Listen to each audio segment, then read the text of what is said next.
Hey beautiful people, it is another Medshield Movement Connect show with me, Dr. Fess. Now you know I'm all about being healthy and it is Health Awareness Month. We've brought somebody who is going to tell you how to optimize yourself but also how to recover. It is a Commonwealth Games winner. It is an Olympian, can you guess? Yes, Henri Schoeman.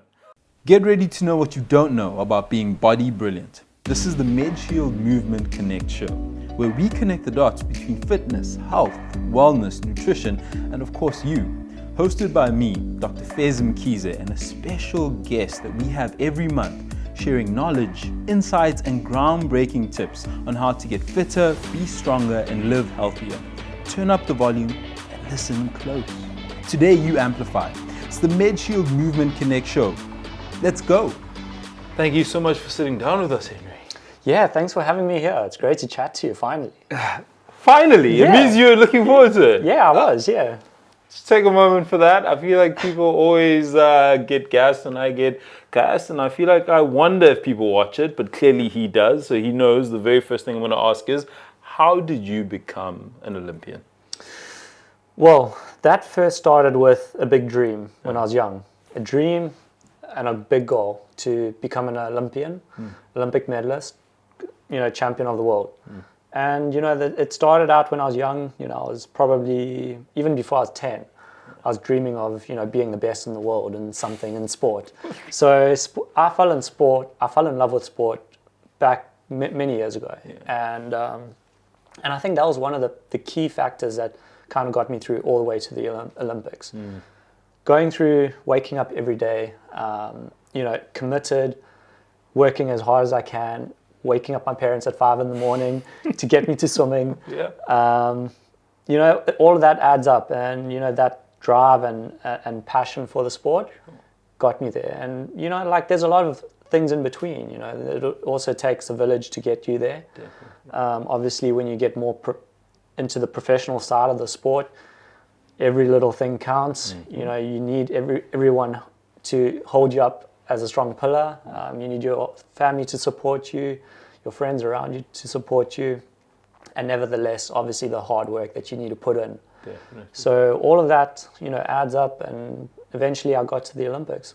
Now, I know that you had started as kind of a long-distance swimmer, and then you made that transition into doing all the two other disciplines. What was it that made you go, okay, I love swimming, but I also want to kind of the run and the cycling elements of it? What was that shift?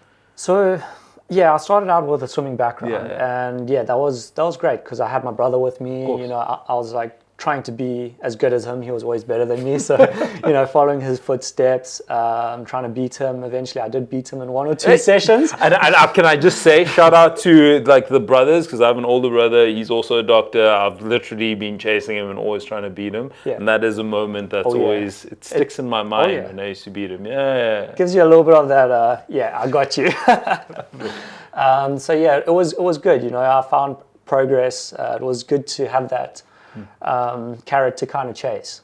And following his footsteps, figuring it out. He went to an Olympics before me, 2 Olympics before me, and it was good to see that as a brother, see exactly what it takes to get there. And I always wanted to go to the Olympics for swimming alongside him, but you can see my nature. I'm a kind of small person, and swimmers are generally bigger builds. And when I got to that stage of about 17, 18 years, I stopped improving the way I should have to be able to, with the trajectory to get to the Olympics in swimming.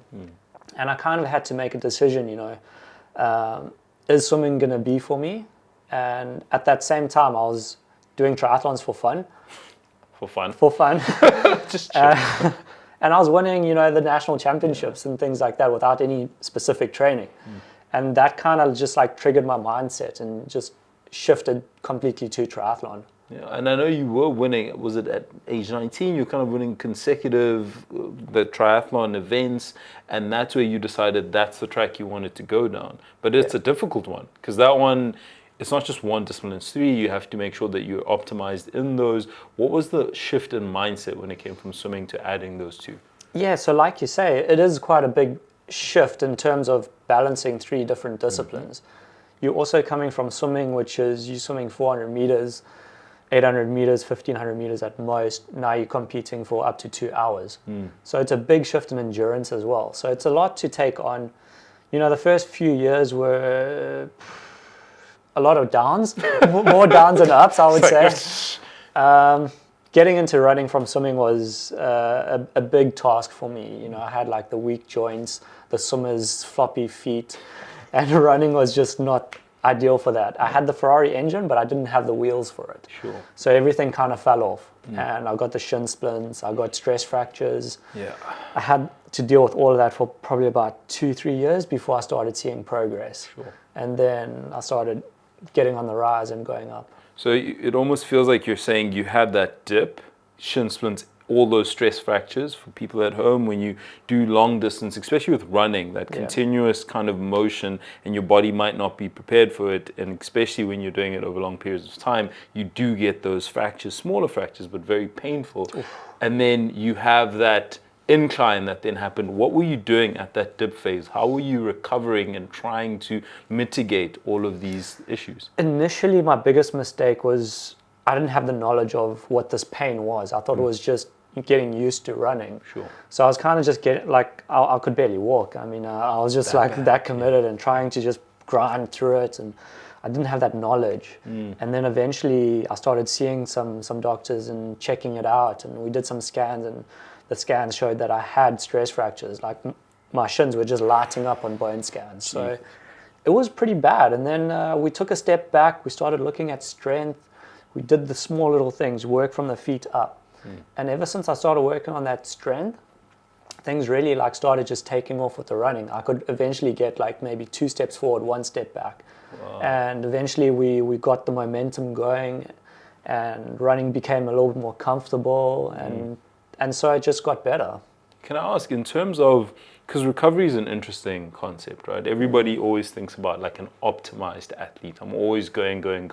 But part of optimization is understanding when to take a bit of a step back, reassess, and then adjust accordingly. What are some of the recovery measures you had used in the past then, and then what you're also using today to try and make sure that you have enough capacity to then be optimal when you are actually performing? Yeah, recovery and rest is a key part in being an athlete, especially at the top level of sport. Like you say, you can't just keep going. We're not robots. Yeah. You've got to have an on switch and you've got to have an off switch. So when you're on, you're on, but when you're off, you've got to be off. And rest and recovery, there is a misconception about it, because I mean, generally it is putting your legs up, chilling on the couch, laying on the bed, watching Netflix, the kids, series. family, But it's not just that. It's also about having your ice bathing or regular massaging, checking up with your physios, your chiros, just maintaining your body in a good, healthy state. Sure. Then you're also are you taking the right foods, diets, nutrition, proteins? All of that adds up, and all of that adds up into being a well-rested, good, recovered athlete, so that you are able to give everything again when you go and train or when you're going to race. Definitely, and I always tell people, and especially with high-performance athletes, it's the physical component, rest, recover there, but also mentally, right, where you need to calibrate appropriately. And especially in your discipline, one would almost imagine mental fortitude is what pushes you through some of those barriers. And I know you're expecting a little one soon. Yeah. Where does family come into the space? Because it does seem like it would almost be all the time that you're either recovering or doing something active, and you're somebody who seems to be quite a family man. Yeah, I am. I enjoy my family. I've got a 2-year-old daughter that I absolutely love to bits. Yeah. I've got an amazing wife who does manage her mostly. As an athlete, like it's hard to deal with that all the time, but there are moments where it comes into, what kind of rest or recovery do I need? And sometimes active rest is what I need. And that can also be walking on the promenade with my wife and daughter, going to the park, playing with them, So it all depends what kind of rest you need. And when I get those opportunities, I take them up and I really make the most of it. It might be once a week, but at least it's once a week that I get to have the most amazing fun with my family. Yeah. And yeah, like with the second one on the way, Yeah, congratulations, by the way. Thank you. High performance. High performance. Really looking forward to seeing how the challenge of balancing another one, because now we're going to kind of be 1-to-1 with ratio with the children. I love that it's a 1-to-1 ratio. 1-to-1. Sounds very much like an athlete. You want to get those ratios. Because right now it's 2-to-1, so we can like kind of juggle that. But now, yeah, I think it will be a little bit more difficult, and just juggling that will be, I think you just got to prioritize your time and planning. I think that's the most, be effective with that. And I think that will be the biggest challenge for me.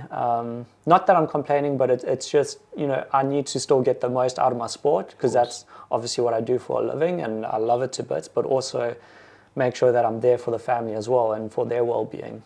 I mean, I love that you're already preempting potential challenges, and that just shows what kind of a person you are. You can see into the future and map out. I mean, speaking about preempting anything that could potentially go wrong, I know that you are a Medshield ambassador. You are very much in the Medi-Swift plan, which is, of course, talking about recovery and making sure that you're resting appropriately. How has that helped you in terms of the stuff that you put out and you talk to people, and just the mindset that you have as an ambassador? Yeah, so I mean, it's first of all, it's amazing to be part of the Medshield family and be an ambassador, because I'm all about healthy living and maintaining a healthy lifestyle. I'm very lucky that as a sports person, I tick a lot of those boxes, being a healthy person. Sure. But to be an athlete and to continue, staying on a level that I want to be, I need to look after my body. Sure. And to be backed by Medshield and a medical aid company is having that peace of mind that I can just carry on and do what I do. And coming back to being an athlete, like, you have to maintain your body. So if you're seeing those physios, if you're seeing your chiro, like, you need that kind of stuff to just maintain your body, keep it at optimal level, so that you can carry on being active and live your healthy lifestyle. Yeah, definitely. I mean, I can tell that you're somebody who's mindful of all of these things. Oh, yeah. And it's so funny sitting with you and just how affable you are, how engaging you are, and then seeing you perform. You can see that it's almost like there's that switch. You talk about that on-off switch. Yeah. You can clearly see when you are competing, you're honed in. Speaking of, right, there is the incident where you were running with the Brownlee brothers, and there was the incident where they were helping each other out and you ran past. And people sometimes refer back to that video, and one can see when you were running, you were very much honed in. I don't know what your mindset or what you could see in that moment, because I've competed and I know usually you're moving on that one-track mind.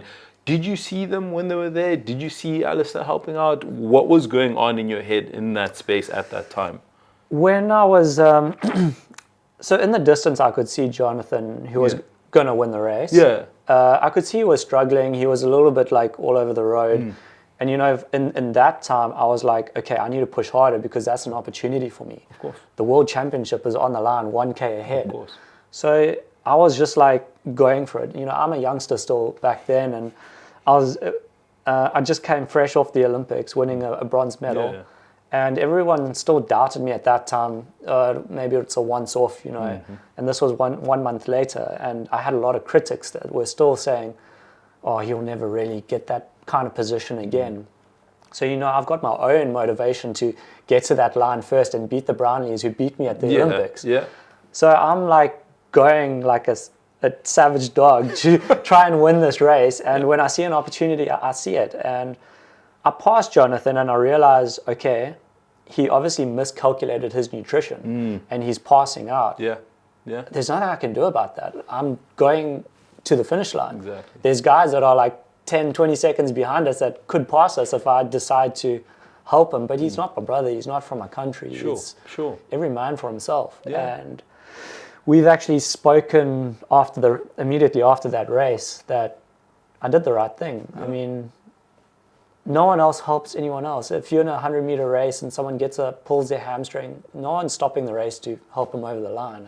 And that's why it's and I tell people this all the time. I've had people coming in. I've seen athletes before. We have all sorts of treatments that are there. And when you're training, part of it is calibrating how your body moves, how much nutrition, how much stretching, all of that comes into play. And unfortunately, on any given day, anything can happen. And that's why you try to plan as best as you can. Yeah. And honestly, what you say is probably what most people would say when it comes to events like that. Not just that, but any sort of sport. And I love the fact that you did touch base with them and they also understand exactly what that situation was.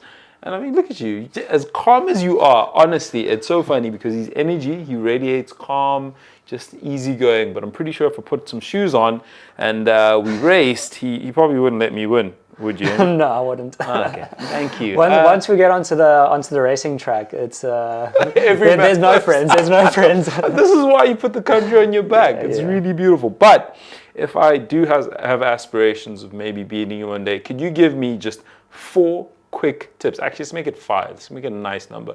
4 quick tips as Health Awareness Month is here. If I wanted to try optimize myself, so I'm going to have longevity in terms of being able to do whatever physical sport activity that I do over as long a period of time as I can. 5-point, quick and fast before we end. Quick and fast. Okay, so we're looking at, if you're active, keep movement going. That's going to be great for your body. Cool. Movement. Routine, consistency. That's a great one. You don't have to think about a lot of things. Diet. If you have a good diet, you're going to be everybody energized. always fights me when it comes to nutrition and diet, but very true, nutrition and diet. It is. Yeah. Have some good friends. Keep your life up. Oh, so keep the laughter on your face. Yeah, keeps you happy. Last one. I would say families. You can't go past families. Says the soon-to-be dad of 2.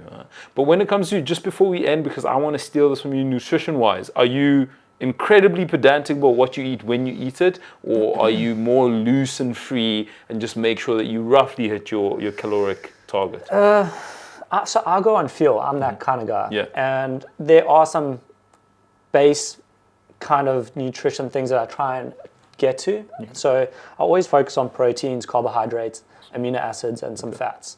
Those are like my core things that I make sure that I get in, day out. Okay. Depending on race week or training week, it can vary with red meats or chicken or fish. But carbohydrates, protein's good for recovery, building that muscle, replenishing the muscles as well. I love that you put in carbs there because people tend to run away from them. Yeah, like it's actually essential. Yeah. You've got to put it in. Yeah. And then obviously your fruits and minor things that you can snack on, keep the brain and everything else healthy. You can't neglect those. And I think it's like fuel, and I don't overindulge. I eat until I feel like I'm comfortable. Okay. So I'm not like putting out the scale and weighing everything. Listen, I have cheesecake all the time, which I don't add to my overall caloric intake. So I am very fluid when it comes to my nutrition as well. No, it's good. My wife loves baking cheesecakes. I also have my cheesecake from time to time. Sounds like I'm gonna have to ask you to bake me one of those, because if you look at you look like you're a physical specimen. Maybe hers is a bit healthier than the ones I buy. It tastes good. That's all I need. It's literally all I need. Yeah. Henri, thank you so much for sitting down with us. There's a guest who is looking forward to sitting and speaking with me. How was that? Was it pretty? Yeah, it was awesome. It was it was good. Bucket list. I mean, Olympians are wanting to figure out how to connect the dots. I'm sure you have gotten a wealth of knowledge from Henri, but also enjoyed this episode as I have. It's another incredible Medshield Movement Connect show episode with me, Dr. Fez. Make sure that you're aware of your health. It's the month for it. We'll see you on the next one. Medshield Medical Scheme offers a menu of benefit plans that are tailored to cover your medical needs as you navigate through life. Go to www.medshield.co.za to get a quote.